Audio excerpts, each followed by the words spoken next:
आप देख रहे हैं कहानी कुर्सी की, और कहानी कुर्सी की में अब बात अरविंद केजरीवाल की ईडी की कस्टडी से निकले दूसरे आदेश की। जी अरविंद केजरीवाल ने पहले आदेश निकाला था जिसकी तो बाकायदा चिट्ठी दिखाई थी हमको। आतिशी जो मंत्री है उन्होंने कहा था कि दिल्ली में साफ सफाई, सीवर पानी को लेकर अरविंद केजरीवाल ने निर्देश दिया है मुझे, और वो सरकारी आदेश था।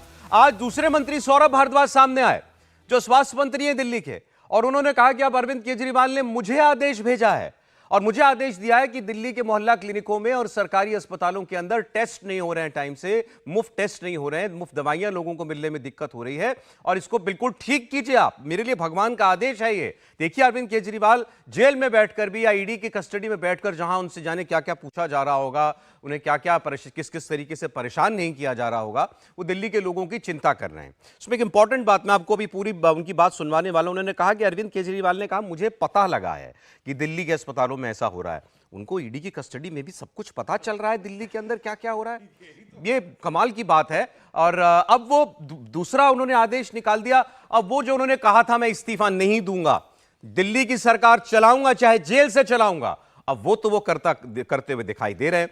अब वो कुछ कर रहे हैं या उनकी पार्टी दिखा रही है कि ये वो कर रहे हैं, और हो सब कुछ बाहर रहा है, इस पर हम लोग आगे बात करेंगे। आप जरा उनके मंत्री सौरभ भारद्वाज की बात पहले सुन लीजिए जो आज सामने आए थे और कहा कि अब अरविंद केजरीवाल ने मुझे निर्देश दिया है कुछ करने के लिए। सुनिए। पता नहीं किस मिट्टी से बने हैं कि आज हिरासत में हैं तो भी दिल्ली के लोगों के स्वास्थ्य की चिंता है।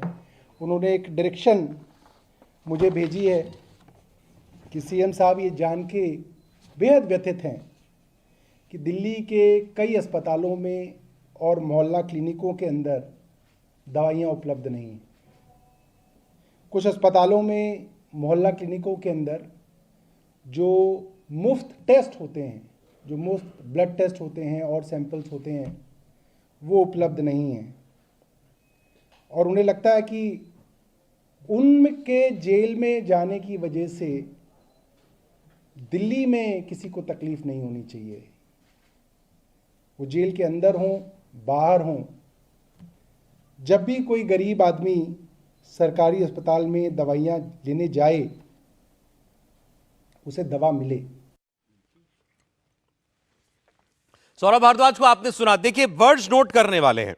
उन्होंने मुझे डायरेक्शन भेजी है तो ठीक है, वो उनसे वकील मिलते हैं, परिवार मिलते हैं, किसी के थ्रू कोई उन्होंने अपनी बात कन्वे कर दी हो कि भाई सौरभ को ये कहना, ये बात समझ में आ सकती है। उन्होंने कहा वो जानकर के व्यथित हैं कि दिल्ली में ये हो रहा है, टेस्ट नहीं हो रहे हैं, दवाई नहीं मिल रही, तो उनको कैसे जानकारी मिली।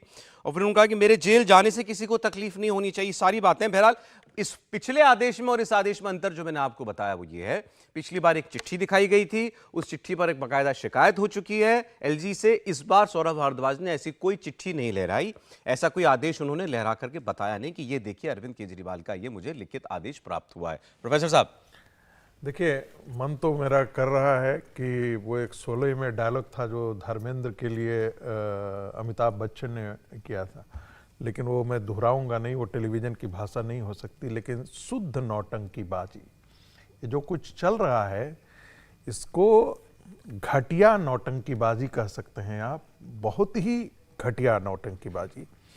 ऐसा मैं इसलिए कह रहा हूँ, बहुत हार्श शब्द है ये, बहुत ही ऐसा इसलिए कह रहा हूँ क्योंकि अरविंद केजरीवाल ईडी की कस्टडी में है। उनको ये सूचना कौन पहुंचा रहा है? उनके वकील मिलते हैं, उनके परिवार के सदस्य मिलते हैं, और आधा घंटे का समय है उनके पास। उन तक ये सारी सूचनाएं जा कैसे रही हैं, ये अपने आप में कपोल कल्पित है। दूसरी बात, उनके मंत्री ने कहा कि हमको डायरेक्शन मिला है, और ये मोहल्ला क्लिनिक में कोई आज से है क्या? ये आपको एक अभी पता लग रहा है कि इतनी कमी है, दवाएं नहीं मिल रही है। तो ये देखिए, अरविंद केजरीवाल ऐसे नौटंकीबाजी इनके मंत्री रोज करते रहेंगे, और उसके करने के पीछे वजह है, ये अपनी कॉन्स्टिट्यूएंसी को एड्रेस कर रहे हैं।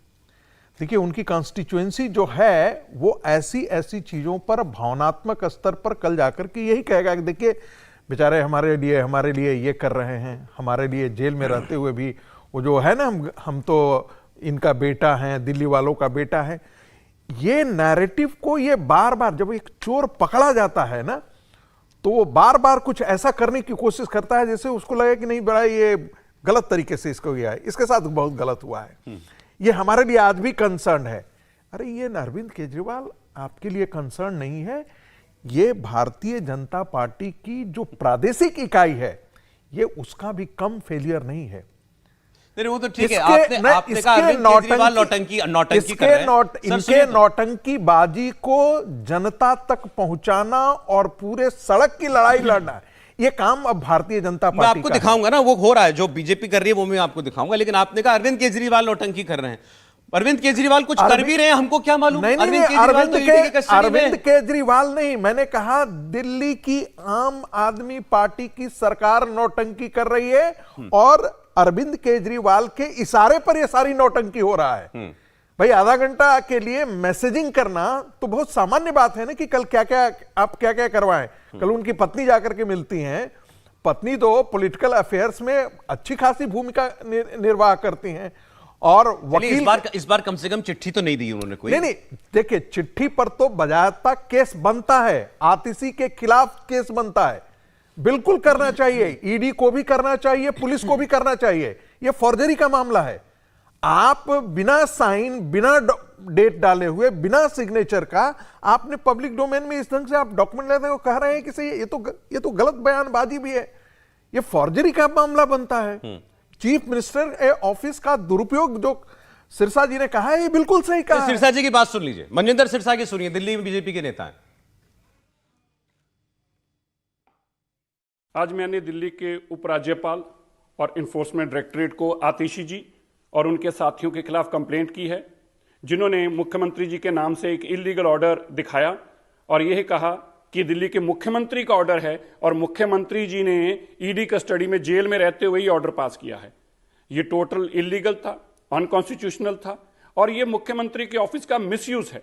ये क्रिमिनल कॉन्स्पिरेसी है दिल्ली के लोगों के साथ, दिल्ली के मुख्यमंत्री के दफ्तर के साथ और दिल्ली की चुनी हुई सरकार द्वारा अपने मुख्यमंत्री के पद का दुरुपयोग किया जा रहा है। जबकि ईडी की कस्टडी में रहते हुए अरविंद केजरीवाल कोई ऑर्डर भी नहीं पास कर सकते और ऐसा कोई प्रावधान और ऐसी कोई स्टैच्यू नहीं है। इसके बावजूद अरविंद केजरीवाल जी के नाम से जो ये गलत काम किया गया है, मैंने उपराज्यपाल जी से आग्रह किया है तुरंत इसकी इंक्वायरी की जाए, मुकदमा दर्ज किया जाए। आतिशी जी और जो लोग इसमें इन्वॉल्व थे, मुख्यमंत्री का ऑफिस इलीगल तरीके से चलाने में, उसको हाईजैक करने में, क्रिमिनल कॉन्स्पिरेसी में, इन सबको एक्सपोज किया जाए, मुकदमा दर्ज किया जाए और उनके ऊपर कार्रवाई की जाए। देखिए सिरसा साहब जो बात कह रहे हैं कि वो रागी जी ने अभी जो कही थी कि भाई ये चिट्ठी दिखा लहरा देना है, बताना कि ये सीएम ऑफिस की चिट्ठी अरविंद केजरीवाल ने जारी की है, ये तो फॉर्जरी है, फर्जीवाड़ा है, वहां से वो चिट्ठी निकाल ही नहीं सकते। अब थोड़ा बहुत तो ये बात सही लगती है कि भाई वहां कैसी डी कस्टडी से टाइप चिट्ठी उन्होंने निकाल दी। इसलिए शायद इस बार आज जो दूसरी बात आदेश की बात सौरभ भारद्वाज ने कही, तो उन्होंने कोई डॉक्यूमेंट कम से कम नहीं लहराया था। भास्कर मिश्रा हमारे सहयोगी जुड़ गए, उनके पास हम चलते हैं। भास्कर, धड़ाधड़ आदेश आ रहे हैं ईडी की कस्टडी से। देखिए हर दिन आदेश आएगा और ये लगभग तय है। कल हमारी पार्टी सोर्सेज से बात हुई थी तो उनका ये कहना है कि जब तक अरविंद केजरीवाल चाहे ईडी की कस्टडी में रहें, जेल में रहें, वो आदेश देते रहेंगे और जेल से सरकार चलेगी। इस बात पे वो लोग अडिग हैं और ये मैं मान के चल रहा हूँ कि ये तब तक होगा जब तक उनके पास में लीगल ऑप्शन सारे एग्जॉस्ट नहीं हो जाते। अरविंद केजरीवाल ईडी के कस्टडी से बाहर निकल के लीगल कस्टडी में नहीं चले जाते, तिहाड़ जेल तक नहीं चले जाते हैं, तब तक ये सारे ऑप्शन उनके पास में है और इसी तरह के ऑर्डर आते रहेंगे। नहीं, सवाल भास्कर ये है, बात है तो अरविंद ये आदेश अरविंद केजरीवाल किसी के जरिए ईडी की कस्टडी से भिजवा रहे हैं या दिल्ली के मंत्रियों को ये दिवा स्वप्न में आदेश दे रहे हैं अरविंद केजरीवाल जी? और देखिए ये कह सकते हैं एक राजनीति है। अरविंद केजरीवाल बहुत आसानी से किसी भी मुद्दे पे हार नहीं मानते हैं।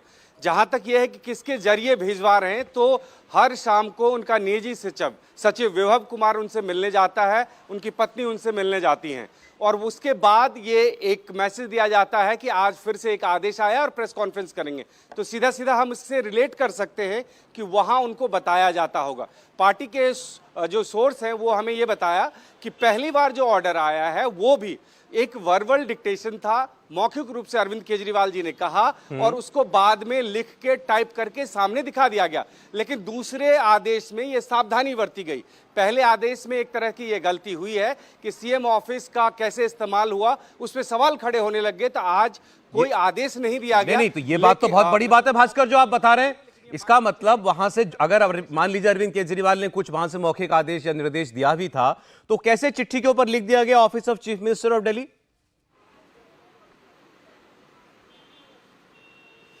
बिल्कुल, ये एक बड़ी बात है और इसी को लेकर सवाल भी उठाए जा रहे हैं। भारतीय जनता पार्टी के द्वारा शिकायत भी की गई है और पार्टी को भी ये लगा कि ये शायद गलत हुआ है, इसीलिए आज कोई आदेश दिखाया नहीं गया। अरविंद केजरीवाल का जो ऑर्डर आया है, और यहां तक कि मुझे जानकारी है कि आज जो सौरभ भारद्वाज लेके आए थे वो एक प्लेन पेपर पे लिखा हुआ कुछ टाइप किया हुआ था, वो भी मतलब सिर्फ मौखिक आदेश को बाद में टाइप किया गया होगा ऐसा मुझे प्रतीत हो रहा था। लेकिन बिल्कुल आज सावधानी बरती गई कि सरकारी फाइलों में जो कागज चलता है उस कागज पे कुछ भी लिखा हुआ नहीं था।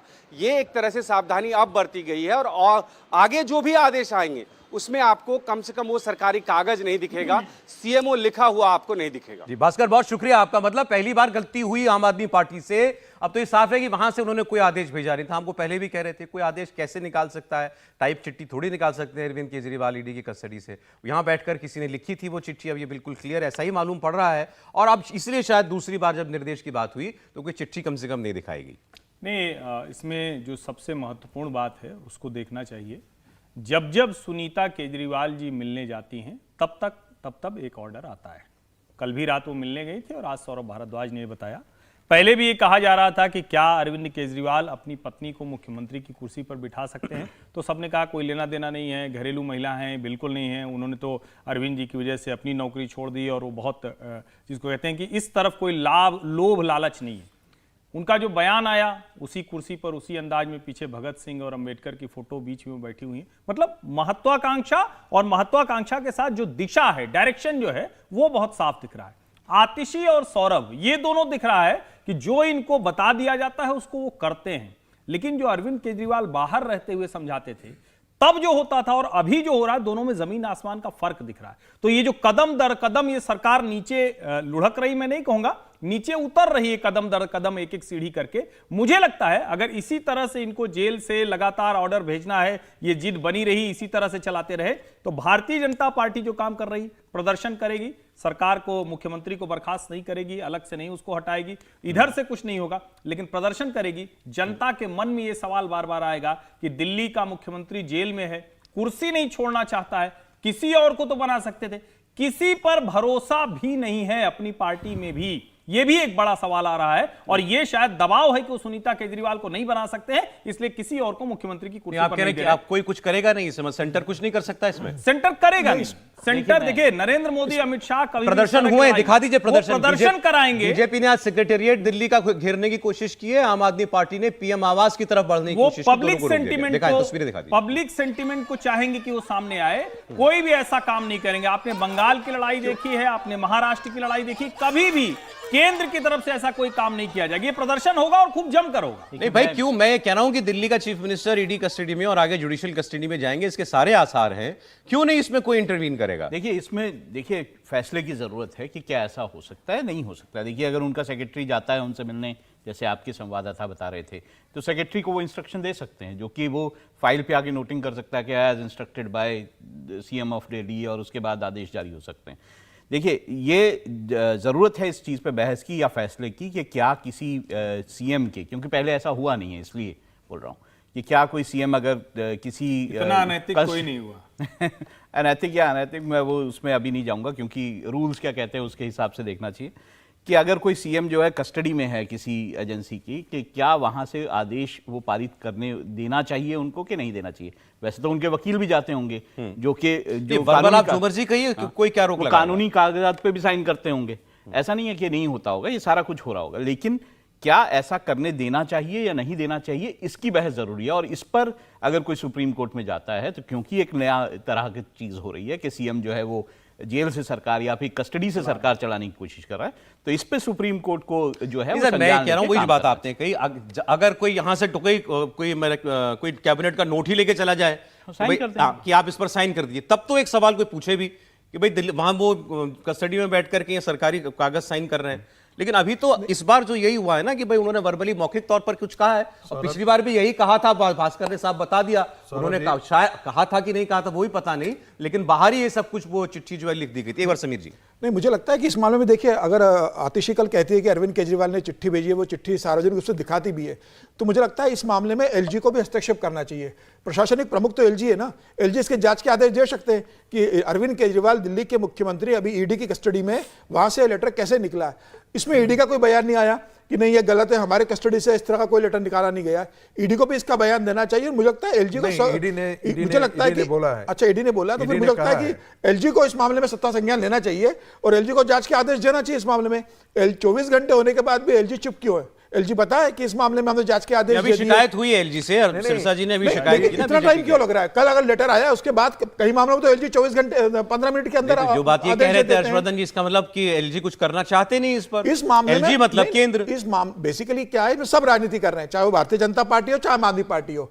भारतीय जनता पार्टी भी इसका पूरा राजनीतिक लाभ लेना चाहती है और आम आदमी पार्टी भी इसका पूरा राजनीतिक लाभ लेना चाहती है। बीजेपी को क्या फायदा है इससे? नहीं, बीजेपी तो चाहेगी नहीं बताने के लिए कि भाई अरविंद केजरीवाल करप्ट है और जेल में रहकर सरकार चला रहे हैं, नैतिक रूप से कमजोर आदमी इस्तीफा नहीं दे रहे हैं। चुनाव है, चुनाव के इसमें सब राजनीतिक लाभ लेंगे। सत्ता लोभी, भारतीय जनता पार्टी ये साबित करेगी कि अरविंद केजरीवाल इतने सत्ता लोभी हैं कि देखिए इनके ऊपर इतने गंभीर मामला फिर भी त्याग नहीं रहे। दूसरा, सत्ता लोभी के साथ किसी पर भरोसा नहीं, जिसको आंदोलन की पार्टी कहते हैं। पहले भी सबने देखा है कि डिक्टेटरशिप वाले मोड में अरविंद जी रहे, उनके सारे आसपास के लोग सब खत्म हो गए। अब जो उनकी सेकंड लाइन है उसमें से भी किसी पर भरोसा नहीं कर रहे हैं। ये भी बार बार दिल्ली की जनता के सामने तो सुप्रीम कोर्ट को भी मुझे लगता है कि सुप्रीम कोर्ट को इसमें एक सेकंड जरा, भारतीय जनता पार्टी की एक प्रेस कॉन्फ्रेंस हो रही है इसी मुद्दे पर, सुनते हैं। विभाजनकारी और राष्ट्र के विरोध तक जाने वाले, राष्ट्र की एकता पर आघात करने वाले बयानों तक आ गए। और कई बार ये लोग किस प्रकार का ज्ञान देते हैं, यही समझ से परे है। देखिए देश को कैसे भ्रमित करने का प्रयास करते हैं। अभी केरल के मुख्यमंत्री श्री पिनारी विजयन ने सीए के ऊपर बोलते बोलते एक बहुत विचित्र बयान दिया। यह बयान जितना विचित्र है उतना ही स्पष्ट इसकी मानसिकता है। उन्होंने कहा कि भारत माता की जय और जय हिंद के नारे। अरे सुधांशु त्रिवेदी जी 2-3 मुद्दों पर बात कर रहे थे। इसमें उन्होंने जो कंगना रनौत के ऊपर टिप्पणी हुई है उस पर भी उन्होंने बोला। इस पर हम लोग 2 बजे हम लोग बात करने जा रहे हैं, फिर और भी विषयों पर वो बात कर रहे थे। हाँ, हम लोग यहाँ ये चर्चा कर रहे थे कि अरविंद केजरीवाल इस्तीफा नहीं देने जा रहे हैं, वो तो सरकार चलाने पर आमादा है, साफ हो गया है। इस पर केंद्र या एलजी कोई हस्तक्षेप करेंगे, करना चाहते हैं या नहीं? मुगागी जी। देखिए, जो हर्षवर्धन जी ने कहा है मैं उसी बात को आगे बढ़ाना चाहता हूँ। सच्चाई ये है कि अरविंद केजरीवाल को किसी पर विश्वास नहीं है। उनको समझ में ये बात है कि यदि एक बार हमारे हाथ से सत्ता छिटक जाती है, वो अपनी पत्नी को सत्ता नहीं सौंपना चाहते हैं, क्योंकि फिर वो जो राबड़ी देवी वाला जो है नैरेटिव जो है वो खड़ा होकर के उनके सामने आ जाएगा। फिर वो ये बताया जाएगा, फिर ये कहना ये और पुख्ता हो जाएगा कि ये आदमी सत्ता की कितना लालची है कि अपने परिवार से आगे देख ही नहीं रहा है। दूसरी बात, लेकिन साथ ही साथ चाहे वो सौरभ भारद्वाज हो या आतिशी मार्लेना हो, किसी पर भी उनको इतना विश्वास नहीं है कि वो खड़ाऊ दे दें तो वो खड़ाऊ उन तक लौट आए दोबारा। यदि वो जेल से निकल करके बाहर आ जाए तो खड़ाऊ उनके पास फिर से आ जाए, इसके लिए वो कभी आश्वस्त नहीं है। यही महत्वपूर्ण बात है। तीसरी बात, मुझे लगता है कि एलजी को ये अधिकार है कि पार्लियामेंट्री डेमोक्रेसी में जो गवर्नर है उसको ये अधिकार होता है कि वो विधायिका को और कार्यपालिका को कभी भी संदेश दे सकता है। एटलीस्ट ये इंस्ट्रक्शंस जरूर पास कर सकते हैं। उसका मानना न मानने के बाद क्या वो करते हैं, ये पूरा कॉन्स्टिट्यूशनली मैंडेटेड है कि विधायिका को भी वो डायरेक्शन दे सकता है और एग्जीक्यूटिव को भी डायरेक्शन दे सकता है। हम जिस विषय पे बात कर रहे हैं, ये एक सेकंड, मेरा सवाल है, गलत हो जाएगा। मैं इसी से रिलेटेड सवाल है सर, आप बोलिएगा। ये हम इस वक्त क्या एक कॉन्स्टिट्यूशनल वैक्यूम में बात कर रहे हैं? हमें मालूम नहीं है कि इसके बारे में संविधान कहता क्या है। संविधान बड़ा साफ है। क्या कहता है संविधान? संविधान ये कहता है cabinet is only answerable to the Vidhan Sabha. Cabinet जो है वो एलजी को नहीं, कैबिनेट जो है वो विधानसभा के प्रति उत्तरदायी है और विधानसभा में चीजें तय होंगी। मैं इसमें एक देखिए दिल्ली के संदर्भ में, नहीं मैं इसमें थोड़ा सा हेड उस पे मैं थोड़ा सा विधानसभा में अच्छा बोलिए मैं थोड़ा सा इसमें अलग कर देता हूं। देखिए, कॉन्स्टिट्यूशन कहता है विधायिका को कभी भी, विधायिका को मैं फिर कह रहा हूं, विधायिका को कभी भी जो गवर्नर है, एलजी है, वो भाषण जा करके दे सकता है, संदेश दे सकता है, इंस्ट्रक्शन दे सकता है। ये कॉन्स्टिट्यूशनल प्रोविजन है एक। और दिल्ली की जो व्यवस्था है उसको हम एसिमेट्रिक फेडरलिज्म कहते हैं। इसको आप बाकी राज्यों से तुलना नहीं कर सकते हैं। यहां पर एग्जीक्यूटिव हेड मूलतः जो है वो एलजी ही है। ऐसी स्थिति में जो पार्लियामेंट्री डेमोक्रेसी होती है उसमें यह माना जाता है कि जो सरकार है, कहा जाता है ये राज्यपाल की सरकार है, वो नोशनल हेड होता है, लेकिन मूलतः यह माना जाता है कि यह मंत्रिपरिषद किसका है, यह प्रधानमंत्री परिषद किसका है, यह राष्ट्रपति का मंत्रिपरिषद है। वैसे ही जो यह मंत्रिपरिषद है वो एलजी का मंत्रिपरिषद है। तो मुख्यमंत्री को बर्खास्त कर सकते हैं। मेरा अपना मानना है कि वो चाहे तो ऐसा इंस्ट्रक्शन दे सकता है। इसकी लीगलिटी पर फिर जाकर के विवाद बेशक होगा, क्योंकि सुन लीजिए ब्रेक का समय हो गया, सुन लीजिए बस 10 सेकंड। किसी founding father of the constitution ने कभी ये नहीं सोचा होगा कि भारतीय राजनीति का इतना भी पतन होगा जो अरविंद केजरीवाल दिखा रहे हैं। वरना लिख के देखिए, बिल्कुल ऐसा नहीं हो सकता। ना ही गवर्नर किसी मंत्री को बर्खास्त कर सकता है, ना ही जो है वो चीफ मिनिस्टर को, unless and until chief minister जो है अपनी जो मेजॉरिटी है वो खो दे। बड़ा साफ है। और ये जो है अभी जब ये तमिलनाडु में एक केस हुआ था उसमें भी ये प्रूव हुआ था। गवर्नर ने अच्छी अगर चीफ मिनिस्टर, अगर जैसे अंग्रेजी में शब्द है इनकैपेसिटेटेड, अगर चीफ मुख्यमंत्री को कुछ हो जाए, मान लीजिए कि कोई मुख्यमंत्री जो है वो ऐसी हेल्थ कंडीशन में चले जाते हैं, कोमा में चले गए मान लीजिए, क्या करेगी सरकार? नहीं, बकायदा नया नेता चुना जाएगा। इसमें बड़ा विधायकों का नया नेता चुना जाएगा। नहीं, उस वक्त भी अगर पार्टी कह देनी हमें उम्मीद है ये उठेंगे, फिर क्या कर लेंगे आप? उसके लिए अलग कोई कदम किसी को कुछ करना पड़ेगा ना। नहीं, कहां प्रोविजन है? राज्यपाल कोई सरकार बर्खास्त नहीं करता है। बड़ा क्लियर है कि अगर वो जो 355 और 356 कहता है, अगर वो ये कहे कि कॉन्स्टिट्यूशनल क्राइसिस हो गई है, लॉ एंड ऑर्डर चलाने की स्थिति में ये सरकार नहीं है, तभी उसको बर्खास्त किया जा सकता है। और मैं फिर कह रहा हूं, केंद्र की सरकार अपनी तरफ से बर्खास्त करना है, मुख्यमंत्री हटाना ये नहीं करे।